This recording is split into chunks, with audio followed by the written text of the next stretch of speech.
Hi there! The next major event, Dawnforger, is finally upon us, celebrating the 1.5th anniversary of GFL2's global version. Luckily for us, Mika actually remembered their goal to catch us up to the Sion side, sparing us the double filler patches and slamming Liushi straight into the second half of the anniversary. To kick things off, we're getting Loreley. She's a support for the burn team who offers amplification, tile generation and sustain. With just a little more investment, however, she transitions into a fantastic generic support, offering good value for accounts that don't have the resources to pull a dedicated amplifier for every single lineup. As usual, we'll break down her kit and gameplay, investment breakpoints and builds before diving into her overall strengths and weaknesses. Without further ado, let's get to it. At the start of battle, Loreley's first fix key activates, granting her 1 confectance point. Alongside her passive, which restores 2 points at the start of each turn, her index is fully charged, which is required to unleash her ultimate. But before we get to that, let's quickly refresh our memory about the burn team's new core mechanic. Loreley's first fix key also supplies 10 stacks of Searing Flame. Remember that Searing Flame stacks up to 35 times to activate Embers for a team-wide 30% burn and a stacking permanent 5% crit damage bonus. This was first introduced by Lewis, continued by Sakura and now picked up by Loreley.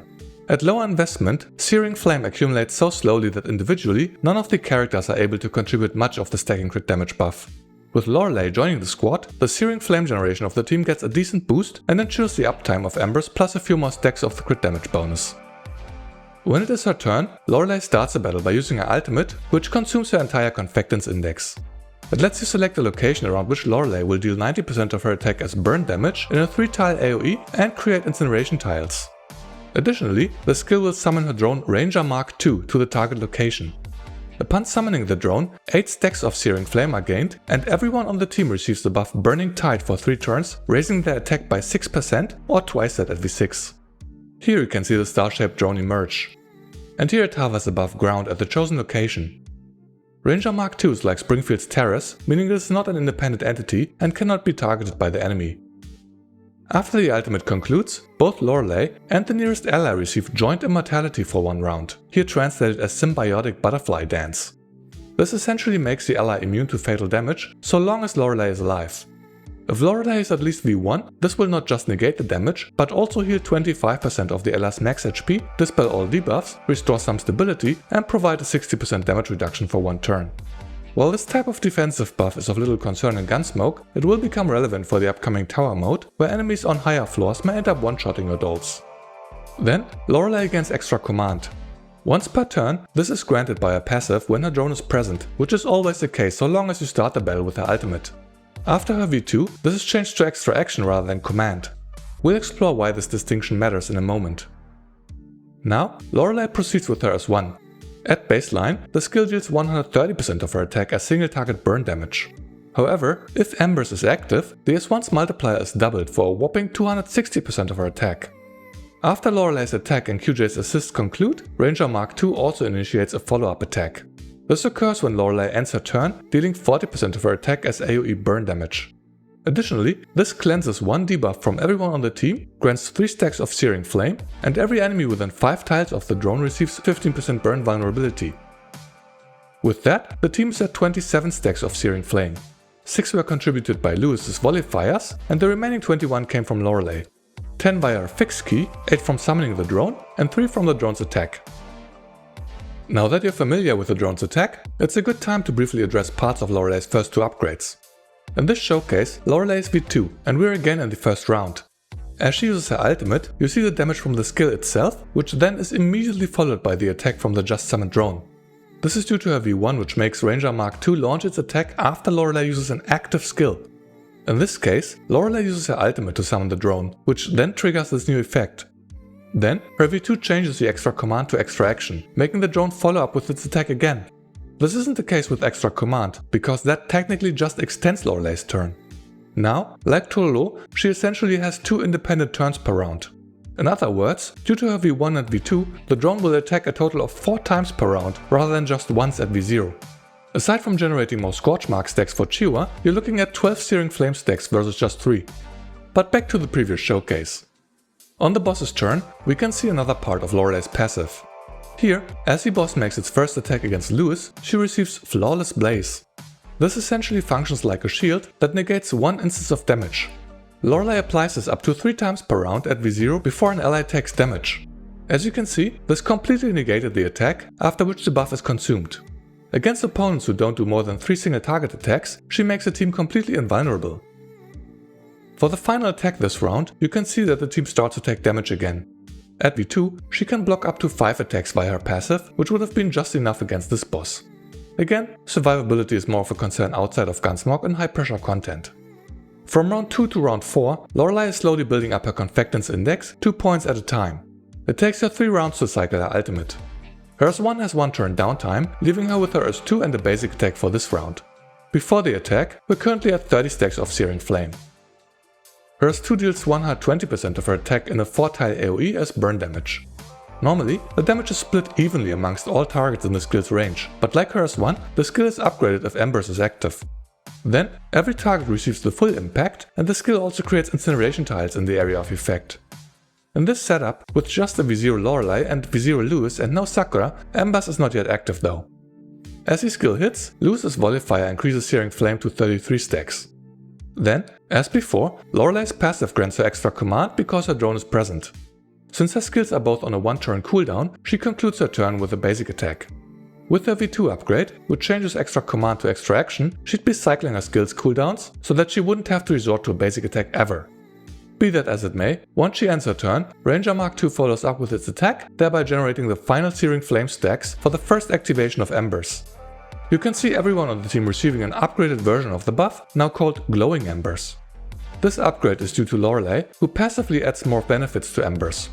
Besides the original bonus of 30% burn damage and permanent 5% crit damage, you now also gain a generic 15% damage bonus as well as a 15% damage reduction effect. At V2, Loreley changes the 30% burn damage into a generic damage bonus for a total bonus of 45%, making her a great universal support that isn't confined to babysitting Chiwa. Now that Embers is active, we can see the upgraded version of Loreley's S1 in action. As noted before, the multiplier of the attack gets doubled. Visually, this unfolds in a double hit attack, here launching the first hit, followed by another one with the same magnitude, now doubling the total damage. Take note that this only counts as a single instance of burn damage, so Chiwa's Scorch Mark ticks up only once. After the attack concludes, Loreley gains extra command as always, so long as her drone is present. If she's not V2, she'll have to use a basic attack again. Lastly, as she ends her turn, Ranger Mark II springs into action again, dealing burn damage, granting 3 more stacks of Searing Flame, cleansing a debuff from all allies, and applying 15% burn vulnerability to nearby enemies. On round 4, Loreley's ultimate is up again. Her drone remains on field throughout the fight, but you still want to use her ultimate whenever it is available, as the bonuses from summoning Ranger Mark II are gained every time, irrespective of whether it appears for the first time or gets repositioned. Thus, as Loreley uses the ultimate, 8 stacks of Searing Flame are gained, and everyone on the team obtains Burning Tide once more for the 6% attack bonus, lasting for 3 rounds. As you hopefully noticed, the duration of the buff perfectly coincides with the ultimate's downtime, making it practically permanent.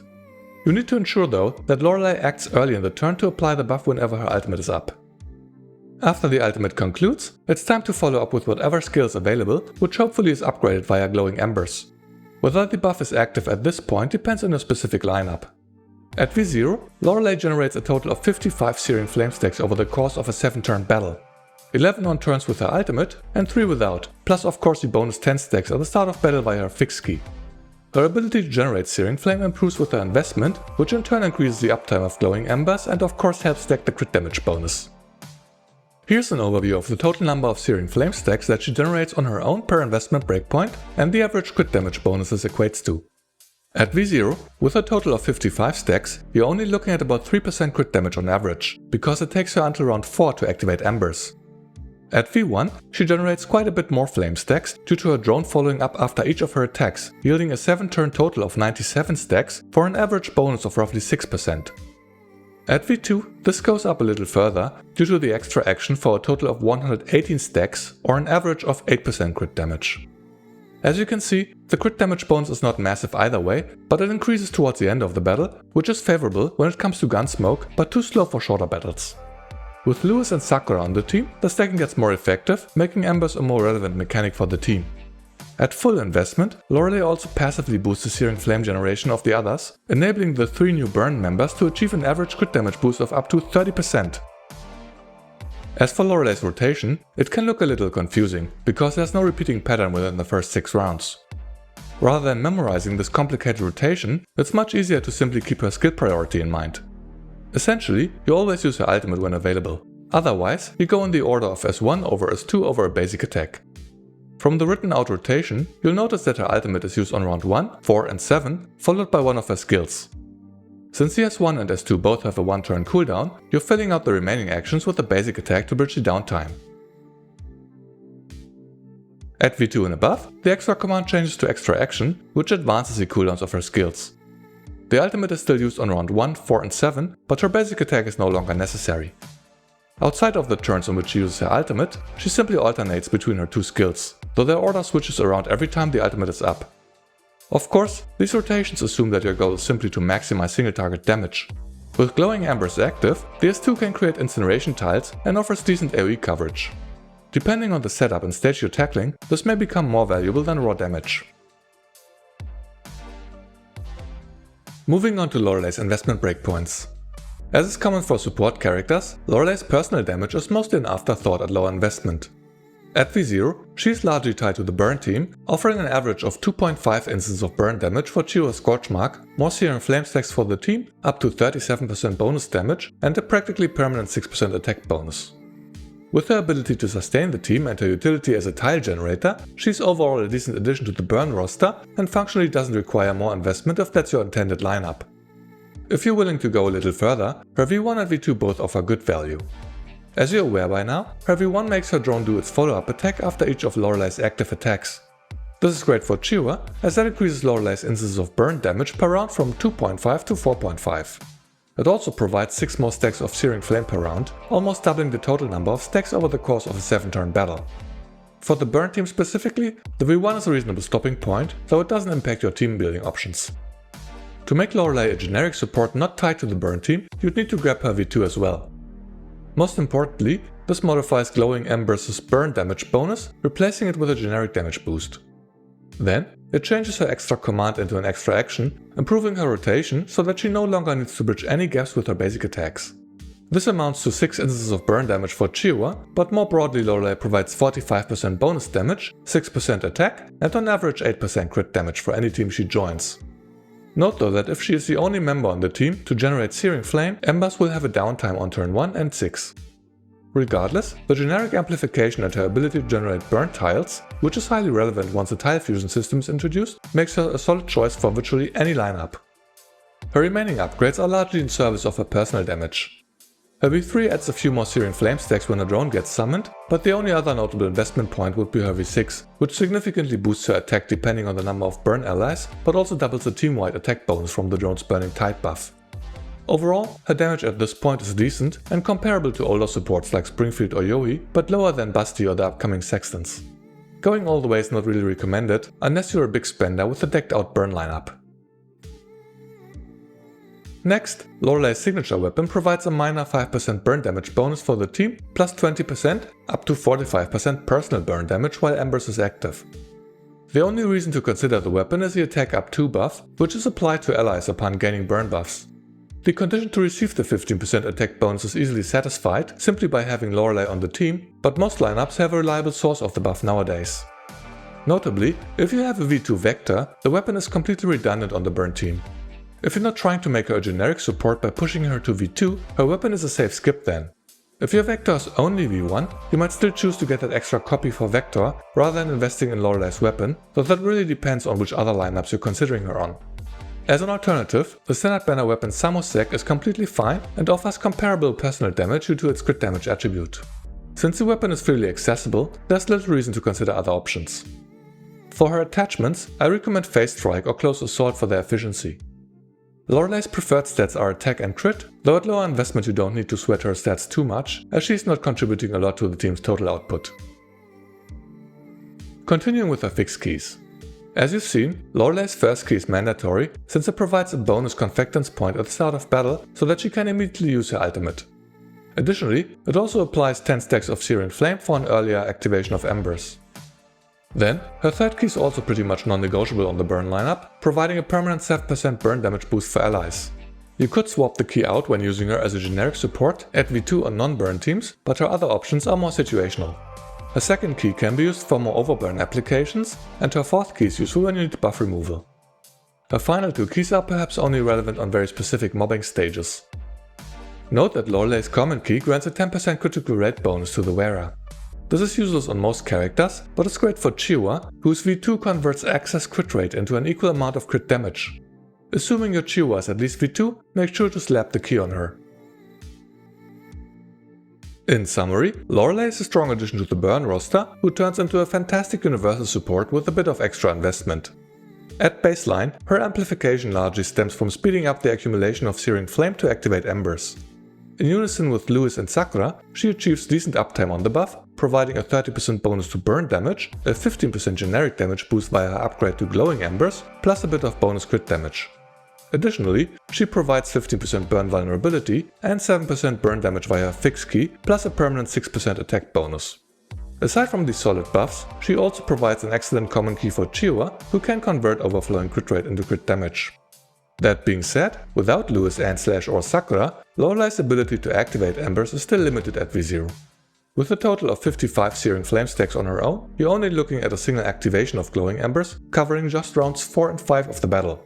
Without Embers active, her amplification drops off significantly. If you skip the recent burn members and are relying on a borrowed Chiwa, you won't stand to gain much from a baseline Loreley. However, if you're willing to invest a little more, her value increases both in and outside of the burn element. At V2, her Embers downtime is reduced to just the very start of the match and round 6. With Embers active, she offers a 45% generic damage boost, plus a stack in crit damage and the 6% attack bonus.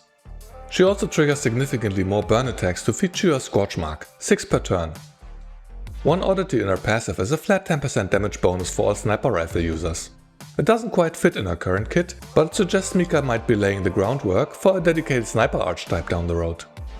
Beyond that, her signature weapon can be used as a source of the 15% attack buff for teams that don't have access to it. This is entirely redundant if you own a V2 Vector or have the buff covered elsewhere, so think carefully before pulling for the weapon. While her offensive amplification gets the spotlight, we shouldn't overlook her utility. She's an excellent source of incineration tiles, and as a V2 generic support, she becomes a prime flex pick for practically any elemental team thanks to the upcoming tile fusion system. Defensively, she provides immortality for a single ally, total damage negation for the entire team multiple times per round, and reliable debuff cleansing, cleansing everyone once per round at V0 and up to 4 times at V2. Overall, Loreley is a high priority pull for players running a modern burn team or those willing to invest vertically for broader account coverage. At V0, she's best paired alongside Lewis and / or Sakura. While her V1 improves her baseline performance on the burn team, her V2 is a better stopping point to unlock her full potential as a universal support.